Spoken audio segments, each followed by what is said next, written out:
Good morning everyone, myself Poonam and today in this class I am going to tell you about the very important topic of your CTET EVS that is family and friend। ठीक है, तो आज जो है हम इस class में EVS जो है वो CTET से रिलेटेड जो EVS है वो हम करेंगे। टॉपिक वाइज हम कंसेप्ट जो चीज़ें हैं उनको करेंगे और साइड बाय साइड हम MCQ उससे रिलेटेड और प्रीवियस ईयर क्वेश्चन है वो भी मैं आपको क्लास में कराऊंगी। ठीक है, तो सबसे पहले हम स्टार्ट करते हैं। हमारा फर्स्ट जो अगर आप सिलेबस देखेंगे तो फर्स्ट टॉपिक आपका फैमिली एंड फ्रेंड का है, काफ़ी इंपॉर्टेंट है, एग्ज़ाम में क्वेश्चन पूछे जाते हैं। थीम बेस्ड है, सिलेबस है EVS का। आपके एग्ज़ाम में देखेंगे तो 30 मार्क्स की EVS आती है और उसमें कुछ थीम्स दी गई हैं, ठीक है, जिनको हमने डिटेल्स में पढ़ना होता है। तो फर्स्ट हमारी जो थीम है वो कौन सी है? फैमिली एंड फ्रेंड, जिसको हम इस क्लास में करेंगे। So let's start the class. सबसे पहले तो हम थीम ही देख लेते हैं कि कौन कौन सी थीम्स आपकी जो EVS में दी गई हैं वो कौन कौन सी हैं। ठीक है, तो फर्स्ट आपकी जो है वो 6 थीम दी गई है EVS में। ठीक है, जो सिलेबस है वो आपका थीम बेस्ड है। फर्स्ट थीम आपकी जो है वो फैमिली एंड फ्रेंड है, देन फूड है, वाटर है, शेल्टर है, ट्रैवल है and things we may can do. तो ये 6 थीम जो है ये आपको अच्छे से पता होनी चाहिए, क्योंकि एग्ज़ाम में क्वेश्चन जो है सबसे पहले आपको थीम से ही पूछा जाता है कि जो EVS की जो थीम है वो कौन कौन सी है। ठीक है, तो 6 थीम आपने बिल्कुल अच्छे से याद रखनी है। ये आपकी ब्रॉड थीम के अंदर आती है। ठीक है, ब्रॉड थीम है और फिर कुछ सब थीम है।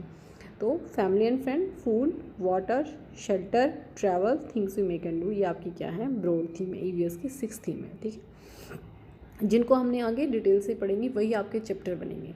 अब फर्स्ट जो आपकी ब्रॉड थीम है फैमिली एंड फ्रेंड, उसके अंदर कुछ आपकी सब थीम दी गई हैं, जिसमें फर्स्ट आपकी रिलेशनशिप है, वर्क एंड प्ले है, एनिमल है एंड प्लांट है। ठीक है, ये आपकी क्या है? ये आपकी सब थीम है। ठीक है, तो क्वेश्चन एग्जाम में कैसे पूछा जाता है कि जैसे आपको 4 थीम दे दी, 4 ऑप्शन में आपसे पूछ लिया जाए what is the broad theme of EVS, और ऑप्शन आपको दे दिया रिलेशनशिप है, वर्क एंड प्ले है, एनिमल है और फैमिली एंड फ्रेंड है। तो आपको पता होना चाहिए कि फैमिली एंड फ्रेंड जो है वो आपकी ब्रॉड थीम है, बाकी क्या है? सब थीम है। तो थीम प्लस सब थीम दोनों आपको याद होनी चाहिए। ठीक है, फर्स्ट क्वेश्चन तो यहाँ से ही आ जाता है एग्जाम में।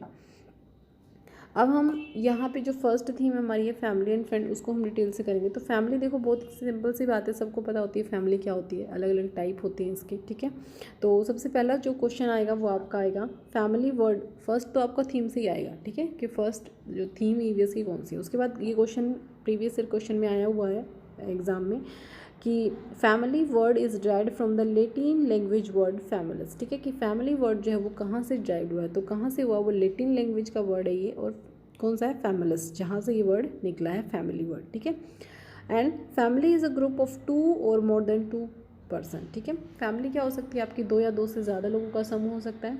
ठीक है, वो अलग अलग टाइप, जैसे हम आगे पढ़ेंगे कि जॉइंट हो सकती है, न्यूक्लियर हो सकती है, पेट्रियार्कल हो सकती है, तो वो सब हम आगे पढ़ेंगे। अभी हम देखते हैं कि फैमिली एक्चुअल में होती क्या है। ठीक है, और family is a basic unit of society. Society की बेसिक यूनिट क्यों मानते हैं फैमिली को? क्योंकि आप देखेंगे कि फैमिली एक परिवार है। सबसे पहले बहुत सारे परिवारों से मिलकर ही क्या बनती है? सोसाइटी बनती है।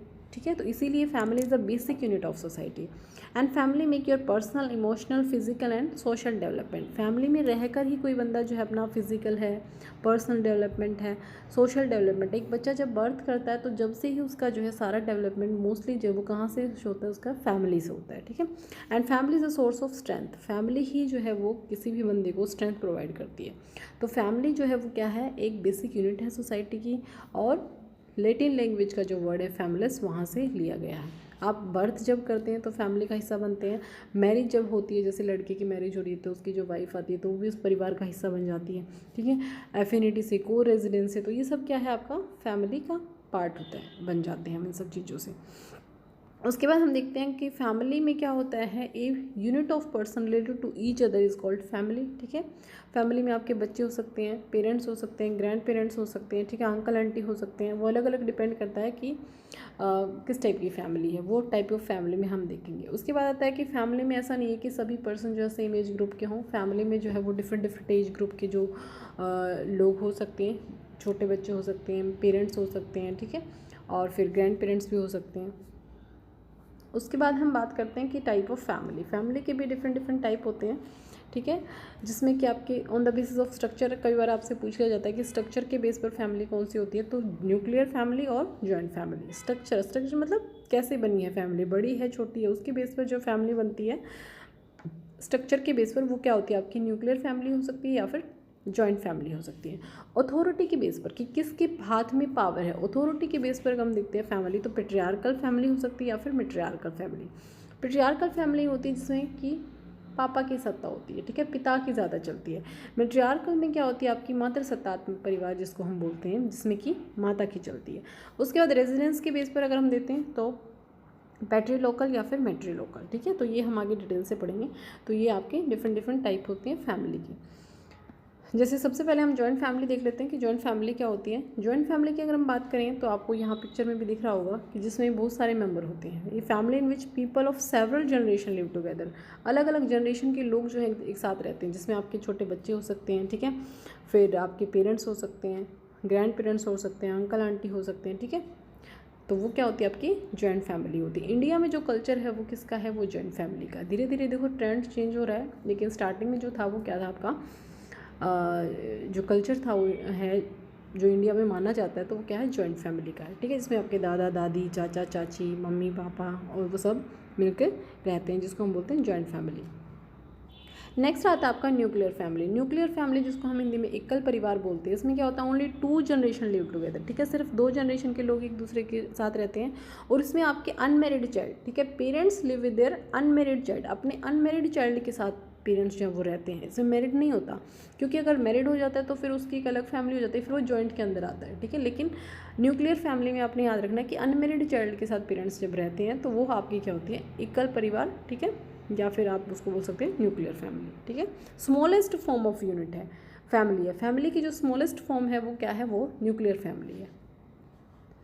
नेक्स्ट आपकी आती हैं मैट्रियार्कल फैमिली। मैट्रियार्कल फैमिली जो होती है वो क्या होती है, मातृ सत्तात्मक परिवार, जहाँ पे मम्मी की ज़्यादा चलती है। पूरा सेंटर जो फोकस होता है वो किसके ऊपर होता है, मम्मी के ऊपर होता है। यहाँ आप देख रहे हैं ना, मम्मी है सेंटर में और बच्चे चारों तरफ। तो इसमें क्या है, मदर सेंटर और मदर डोमिनेटेड फैमिली जिसको हम बोलते हैं, ठीक है। And head of the family is mother, जो हेड ऑफ द फैमिली होती है वो कौन होती है, वो मदर होती है। नेक्स्ट आपकी आती है पेट्रियार्कल फैमिली। पेट्रियार्कल फैमिली में क्या होता है, यहाँ पे आप देखो, वहाँ पे मम्मी थी, यहाँ पापा सेंटर में है, तो जो डोमिनेटेड होती है फैमिली में, जो पावर होती है वो किसके हाथ में होती है, वो फादर के हाथ में होती है। All important decision is in the father hand, सारे जो इंपॉर्टेंट डिसीजन जो लिए जाते हैं वो किसके द्वारा लिए जाते हैं, वो फादर के द्वारा लिए जाते हैं। And father is the head of the family, son live with their father and their wife come and join them. इसमें क्या होता है पेट्रियार्कल फैमिली में कि जो जैसे नॉर्मल हम इंडियन फैमिली में देखते हैं कि जो सन है वो अपने फादर के साथ रहता है, और जब उसकी मैरिज होती है तो उसकी वाइफ जो है वो उसके घर में रहने के लिए आती है। लेकिन अगर हम मैट्रियार्कल फैमिली में बात करें तो मैट्रियार्कल फैमिली में क्या होती है कि यहाँ पे सत्ता जो है वो माता से उसकी बेटी में ट्रांसफ़र होती है, मतलब फीमेल के ही हाथ में रहती है। ऐसा नहीं कि मेल के, जैसे लड़की का हस्बैंड जो है, जब लड़की की शादी होती है, लड़की का हस्बैंड जो है वो लड़की के घर रहने के लिए आता है।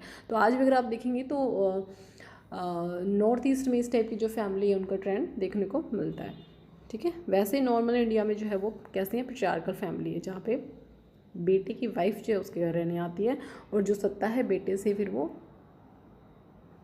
मतलब फादर से जो है वो बेटे में ट्रांसफ़र होती है।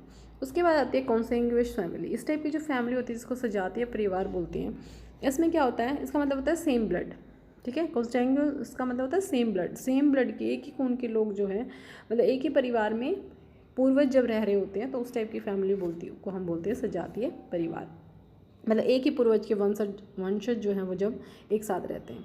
नेक्स्ट है आपकी कुछ, अब ये तो हमने डिफरेंट टाइप की फैमिली के बारे में पढ़ा, ठीक है। उसके बाद कुछ करेक्टरिस्टिक होती हैं फैमिली की, कुछ विशेषताएं होती हैं, वो कौन कौन सी होती हैं। देखिए सबसे पहले आपका होता है एक विवाह का संबंध होता है, एक फॉर्म ऑफ मैरिज होती है कि ये ज़रूरी है, ठीक है। एक संभोग संबंध होता है, एक मीटिंग रिलेशनशिप होता है। उसके बाद जो है मैरिज जब होती है तो रिलेशनशिप होता है, फिर क्या होता है, बच्चे होते हैं, उसका नामकरण होता है। तो ये सारा प्रोसेस जो है, एक कॉमन हैबिटेट होता है, इकोनॉमिक प्रोविज़न होता है, तो सारी किसकी हैं, फैमिली की। मतलब एक फैमिली जो है बच्चे को ये सारी चीज़ें प्रोवाइड करवाती है, ठीक है। तो ये सारी जो है परिवार की एक आर्थिक प्रावधान, जो इकोनॉमिक प्रोविज़न है, बच्चे का खाना पीना, उसको पढ़ाना लिखाना, ये सब किसकी रिस्पॉन्सिबिलिटी होती है, फैमिली की रिस्पॉन्सिबिलिटी। उसकी शादी करना, ठीक है, उनको एक हैबिटेट प्रोवाइड करना, एक घर देना, मतलब ठीक है। तो ये सारी चीज़ें जो है वो साथी का चयन करना, उसकी जो बड़े होने के बाद शादी होती है, तो ये पूरा रिलेशनशिप जो पूरा प्रोसेस जो है वो किसका रिस्पॉन्सिबिलिटी होती है। This is the characteristic of family की रिस्पॉन्सिबिलिटी होती है, ठीक है। उसके बाद हम देखते हैं फंक्शन ऑफ फैमिली। ये आप फंक्शन ऑफ फैमिली में भी देख सकते हो कि फंक्शन कौन कौन से फंक्शन जो है वो करते हैं। कुछ हमारे प्राइमरी फंक्शन होते हैं फैमिली के, कुछ आपके होते हैं सेकेंडरी फंक्शन। प्राइमरी फंक्शन जो होते हैं, जो मतलब एक प्राथमिक फंक्शन आप जिसको बोलते हैं, जो कि एक प्रायोरिटी बेस्ड होते हैं, जिसमें आपका प्रोविज़न ऑफ होम है, ठीक है, कि घर जो है वो बच्चे को प्रोवाइड किया जाता है किसके द्वारा, फैमिली के द्वारा। प्रोकेशन and rearing of child, प्रोकेशन and rearing of child मतलब बच्चे का पालन पोषण करना, ठीक है। बच्चे का जो पालन पोषण है, ठीक है, पालन पोषण वो कहाँ किया जाता है, वो भी फैमिली के द्वारा ही किया जाता है, ठीक है। अब बच्चा जन्म लेता है परिवार में, तो उसका देख रेख करना, उसको पढ़ाना लिखाना, उसका पालन पोषण करना, वो सब किसकी रिस्पॉन्सिबिलिटी होती है, फैमिली की होती है। उसके बाद सोशलाइजेशन करना, उसको सामाजिकरण करना, उसके समाज के नियम रीति रिवाज ये सब चीज़ें बच्चा कहाँ से सीखता है, फैमिली से ही सीखता है। So this is also the primary responsibility of the family. उसके बाद प्रोकेशन and the caring of young one, और अपने छोटे जो हैं उनका केयर करना, उनको बढ़ा मतलब उनका ध्यान रखना भी किसकी रिस्पॉन्सिबिलिटी होती है, फैमिली की रिस्पॉन्सिबिलिटी होती है, ठीक है। तो ये कुछ प्राइमरी फंक्शन है। उसके बाद सेकेंडरी फंक्शन की अगर हम बात करते हैं, जैसे एजुकेशनल फंक्शन है, ठीक है, बच्चों को शिक्षा प्रोवाइड करना, उसको सोशल फंक्शन सामाजिक रीति रिवाज उसको बताना, कल्चरल फंक्शन जो हमारी संस्कृति है उसके बारे में बच्चों को बताना, वो बच्चा परिवार से ही सीखता है, ठीक है। उसको रिलीजियस फंक्शन है, किस धर्म को मानते हैं, अगर आप देखेंगे हिंदू धर्म में अगर बच्चा पैदा हुआ तो वो बाय नेचर ही जो है वो हिंदू धर्म को फॉलो करने लग जाता है, मुस्लिम में हुआ तो मुस्लिम को फॉलो करे। तो ये सारी रिलीजियस चीज़ें जो है बच्चा वो कहाँ से सीखता है, बच्चा अपने फैमिली से सीखता है। हेल्थ रिलेटेड फंक्शन है, ठीक है, बच्चा अपनी हेल्थ का ध्यान रखना, तो ये सारी चीज़ उसकी बच्चे की हेल्थ का ध्यान रखना, उसको उसके लिए समझाना कि कैसे बच्चा अपने आप को हाइजीन रख सकता है, कैसे हमें अपने आसपास का एनवायरनमेंट रखना है, कैसे हमें अपनी सेहत का ध्यान रखना है। तो ये सारी चीज़ें हैं, अगर बच्चा बीमार है उसका टेक केयर करना, तो ये सारी चीज़ें किसकी रिस्पॉन्सिबिलिटी होती हैं, ये सब फैमिली के फंक्शन होते हैं, ठीक है। तो कुछ प्राइमरी होते हैं, कुछ सेकेंडरी होते हैं। नेक्स्ट है आपका इकोनॉमिक फंक्शन। इकोनॉमिक फंक्शन की अगर हम बात करें तो देखो, family is the base is important economic unit, basic unit of society, ये हमें पता है। इकोनॉमिक यूनिट भी है क्योंकि आप देखेंगे कि परिवार में जो है वो क्या होता है कि परिवार का जो मुखिया होता है, मोस्टली में मुखिया है या फिर आजकल तो दोनों पेरेंट्स हैं वर्किंग होते हैं, तो जो बच्चे की इकोनॉमिक नीड है, उसकी जो आर्थिक आवश्यकताओं की पूरी, उसकी जो बुनियादी चीज़ें हैं, उसका जो सामान है, पैसे हैं, उसकी एजुकेशन के लिए चाहिए, उसके कपड़ों के लिए चाहिए, उसके शेल्टर के लिए चाहिए, उसके फूड के लिए चाहिए, उसकी जो बेसिक नीड है, उन सब के लिए जो हमें पैसा चाहिए होता है वो कहाँ से आता है, वो फैमिली से ही आता है, ठीक है। या तो फादर वर्किंग होती है, मदर होती है, तो ज़रूरी नहीं है कि फैमिली के सभी लोग उसमें पार्टिसिपेट करें, बट जो है कुछ या तो दोनों ही पेरेंट्स या फिर सिंगल पेरेंट्स वर्किंग होते हैं, जो कि क्या करते हैं, बच्चों की इकोनॉमिकल फंक्शन जो इकोनॉमिकल नीड है, जो उनकी आर्थिक ज़रूरतें हैं, बुनियादी ज़रूरतें हैं उनको पूरा करते हैं, ठीक है। उसके बाद एजुकेशनल फंक्शन में वही है, बच्चों को शिक्षा देना, ठीक है। तो ये किसकी रिस्पॉन्सिबिलिटी है, पेरेंट्स की रिस्पॉन्सिबिलिटी है, फैमिली की रिस्पॉन्सिबिलिटी है, ठीक है। और बच्चों की स्किल को इम्प्रूव करना, ठीक है, ये सारी चीज़ें भी किसी जो है फंक्शन के अंदर आती हैं, ये भी फैमिली के फंक्शन के अंदर आती हैं। उसके बाद रिलीजियस फंक्शन जो हम कर चुके हैं, ठीक है। सोशल फंक्शन में वही आपका सोशल कल्चर है, नॉर्म है, ठीक है, इन सब चीज़ों के बारे में बच्चों को कहाँ से पता चलता है, वो फैमिली से ही पता चलता है, ठीक है।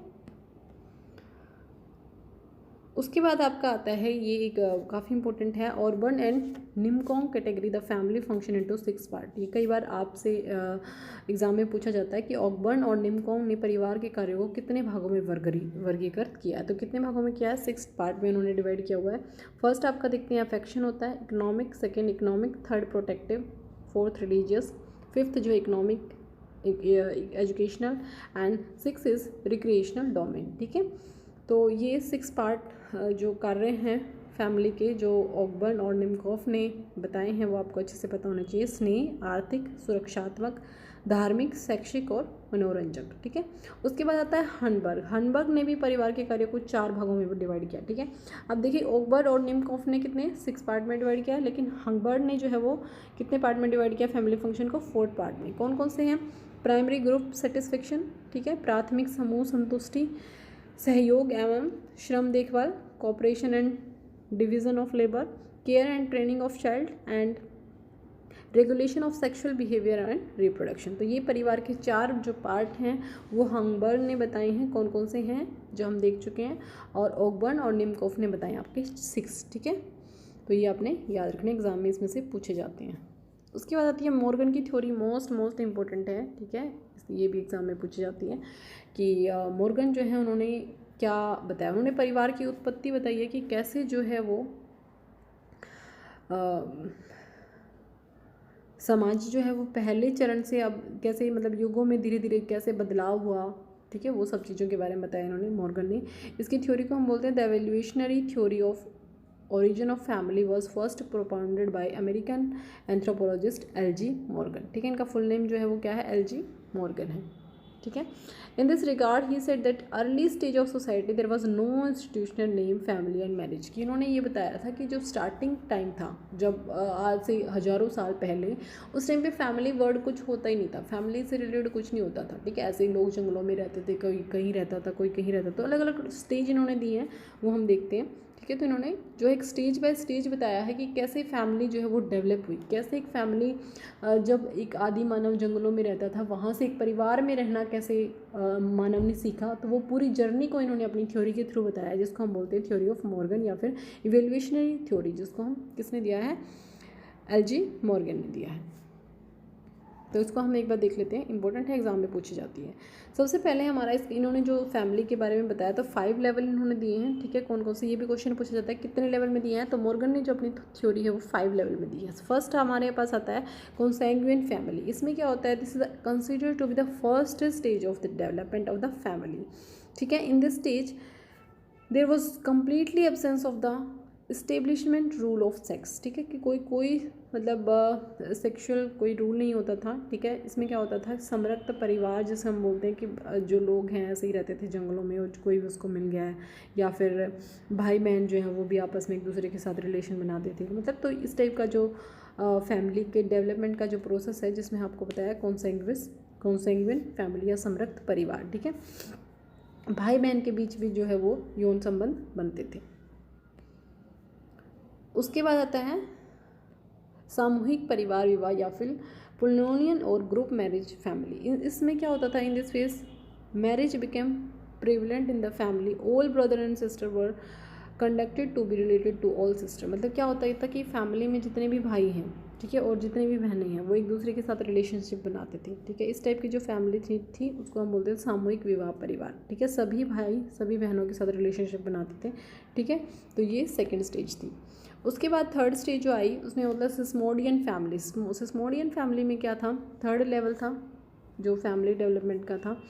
इसमें क्या था, under this family man was marriage to a women but all the man of the family have sex equally with the married women. मतलब कि जैसे घर में कोई बहू आई है, ठीक है, और बाकी के घर के जितने भी मेल हैं, ठीक है, तो वो सारे मेल इस एक फीमेल के साथ रिलेशनशिप बनाते हैं, जो आपकी किस कैटेगरी में आती है, सिस्मोडियन फैमिली, थर्ड स्टेज थी फैमिली डेवलपमेंट की, ठीक है। नेक्स्ट जो थी वो आती है आपकी पेट्रियार्कल फैमिली। पेट्रियार्कल फैमिली में क्या था, in this type of family male had the superiority in the family and he can have more than one wife, one women are depend on the man, ठीक है। Patriarchal जैसे हम पढ़ के आए हैं कि पितृसत्तात्मक होती थी। इसमें क्या होता था कि फैमिली का जो हेड होता है, पिता होता है, उसके पास एक से ज़्यादा मतलब वो शादियां कर सकता है, और उसके पास एक से ज़्यादा वाइफ होती थी, जो मेल होता था, और वो जो फीमेल थी वो किसके ऊपर डिपेंड होती थी, टोटली जो महिलाएं हैं वो पुरुष के ऊपर निर्भर होती थी। उसके बाद आता है नंबर 5 जो स्टेज जो आई वो आई आपकी ए मैरिड फैमिली, जो आजकल आधुनिक ट्रेंड है, जो अब मॉडर्न स्टेज जिस पे हम आज जी रहे हैं, जिसमें कि क्या है फैमिली, जिसमें कि एक आदमी एक औरत के साथ शादी करता है, ठीक है, और मतलब एक सिंगल विवाह जिसको हम बोलते हैं, ठीक है। तो वो एक मतलब वो कहते हैं ना सिंगल वुमेन और सिंगल मैन, वो टाइप का, ठीक है। तो एक विवाहित परिवार जो है वो अंतिम चरण है, जिसमें कि एक पुरुष जो है वो एक महिला से शादी करता है। तो ये 5 जो स्टेज मॉर्गन ने दी है। एक बार फिर से मैं इसको बता देती हूँ कौन कौन सी हैं। सबसे पहले आपकी आती है कॉन्सैंग्यूइन फैमिली, ठीक है, फर्स्ट स्टेज है आपकी। सेकंड जो है वो आपकी पोलिनोनियन या और ग्रुप मैरिज फैमिली है, सामूहिक परिवार। थर्ड आपकी सिस्मोडियन फैमिली है। फोर्थ आपकी पेट्रियार्कल फैमिली है, और फिफ्थ आपकी मैरिड फैमिली, जो कि हम आज देखते हैं, ठीक है। तो ये था आपका फैमिली से रिलेटेड चैप्टर। नेक्स्ट क्लास में जो है हम करेंगे इससे related MCQ। I hope you like the class. If you like it then please like and share and subscribe. अब हम जो है EVS का पूरा सिलेबस मैं आपको कराने वाली हूँ, ठीक है। 30 मार्क्स की EVS आपकी आती है सीटेट में, अगर आप देखते हैं 30 मार्क्स की EVS आती है। 30 मार्क्स की EVS टोटली मैं आपको अपने चैनल पे कराऊंगी। अगर आप नए हैं तो प्लीज़ चैनल को लाइक शेयर एंड सब्सक्राइब करें। Thank you, thanks for watching.